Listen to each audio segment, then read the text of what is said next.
नमस्कार मित्रांनो, परत एकदा स्वागत करतो आपल्या सर्वांचं माझ्या युट्यूब चॅनल मध्ये। तर आपल्याला सर्वांना माहितीच आहे, ज्ञानराधा मल्टीस्टेट हा एक ज्वलंत मुद्दा आता बनलेला आहे। आपल्याला सर्वांना माहितीच आहे, गेलेल्या काही दिवसापासून म्हणजे 13 तारखेपासून कुटे साहेबांना अटक करण्यात आलेली आहे। त्यांना पुणे येथून अटक करण्यात आली, तसेच त्यांना बीड येथे हलवण्यात आले। तेव्हापासून फक्त तारीख पे तारीख चालू आहे आणि सुनावणीवर सुनावणी चालू आहे।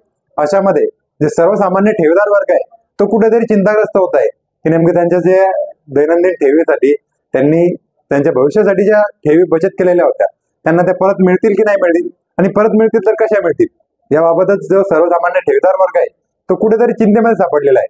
अशामध्ये नारायण भाऊ बोला, प्रश्न घ्या नारायण भाऊ। आपण ज्ञानराधा मल्टीस्टेट कोऑपरेटिव्ह प्रश्नच घ्या। सोसायटीचा 6 लाख ठेवीदार आहे, येथून 2000 कोटी रुपयाचा घोटाळा आहे। सांगायचं तात्पर्य मला हे की आपण जर हा विचार केला तर माझ्या बदनापूर अंबड विधानसभा मध्ये त्यांच्या सगळी तालुकावाईज शाखा आहे। एका तालुक्यातले 100 150 कोटी रुपये ठेवीदाराचे तो भाजीपाला विकणाऱ्यापासून त्या संचालक मंडळाने घोटाळा केलाय।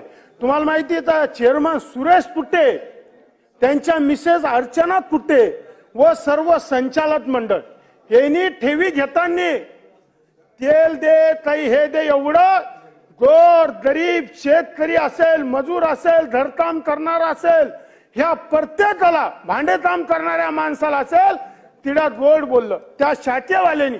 खरं म्हणजे संचालक मंडळावर गुन्हा जसा जालन्यात झाला तसा सगळ्या शाखा, ज्या शाखेचे प्रमुख मॅनेजर त्यांच्या सगळ्यावर गुन्हा दाखल झाला पाहिजे। त्याचं कारण असं आहे की त्या शाखे मॅनेजरना, तिथल्या शाखेच्या मॅनेजरना प्रत्येकाला गोड बोललंय। मला माहिती अंबडमध्ये, आमच्या अंबडमध्ये तर 12 फेब्रुवारी 2024 पासून निदर्शने, मोर्चा, धरणे आंदोलन, रस्ता रोको, मुंडन झालंय, अर्ध नंतर आंदोलन झाले। प्रश्न घ्या नारायण भाऊ, प्रश्न घ्या ना। काही परिस्थिती सांगितली पाहिजे।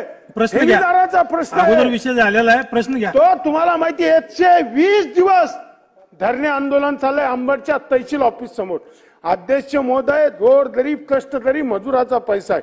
मंत्री महोदयांनी काय सांगितलं, सरकार राज्य सरकारच्या हातातला विषय नाही, केंद्र सरकारच्या हातातला विषय, मान्य आहे।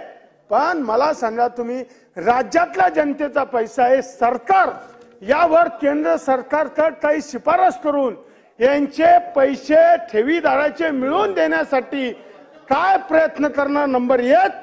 नंबर 2, मी तुम्हाला सांगतो, ज्ञानराधा मल्टीस्टेट चेअरमन सुरेश कुटे आणि त्यांची पूर्ण प्रॉपर्टी आपण सील करणार का, आणि ह्या ठेवीदाराचे पैसे चेअरमननी कोणाकोणाकडे वर्ग केले, ते कशासाठी उपयोगात आली, तो पैसा कुठे गेला, आपण याची चौकशी करणार का? मंत्री महोदय वळसे पाटील साहेब, चौथा प्रश्न असा आहे की जसं सन्माननीय सदस्य प्रकाश दादांनी सांगितलं की वरिष्ठ अधिकाऱ्याकडे याचा तपास आपण देणार का, हे 4 प्रश्न आपले।